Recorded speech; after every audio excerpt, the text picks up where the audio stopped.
Hi guys! It's me again, Janice, and welcome back again to my channel. So for today's video guys, as you can see sa title, tuturuan ko kayo kung paano ba tayo makakahiram or makaka-loan sa ating mga GCash account.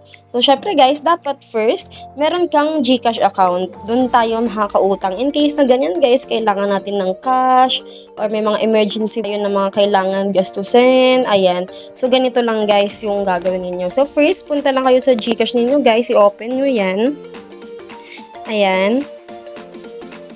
So, ayan guys. Pag na-open mo na yung GCash mo, so dito sa, ano na to guys, hahanapin mo lang dito yung borrow. So, ayan. As you can see, dito sa harap is wala dito yung borrow. So, pindutin mo lang yung view all.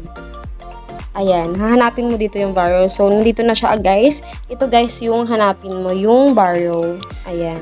Pag nandyan ka na guys, makikita mo dito yung G-Loan, G-Gives, Borrow Load. So yung G-Loan guys, nakaka-loan ka hanggang up to 125,000. So depende pa yan guys kay GCash kung magkano ma-offer sa'yo. So G-Gives, good for ano siya, mga installments, ganyan for low interest. Tapos yung Borrow Load, pag kailangan mo talaga guys ng load or gusto mo manghiram ng load. So dito tayo guys sa G-Loan. I-click mo lang yan.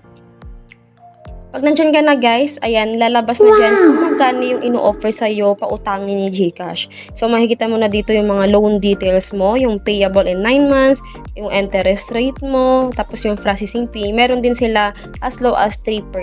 Ayan. Tapos pag gusto mo na yan utangin guys, pindutin mo lang yung get started. So, ganun lang guys, try mo na rin kung meron kang mga emergency na kailangan. Ayan, pwede kang humiram kay GCash. Yun lang guys.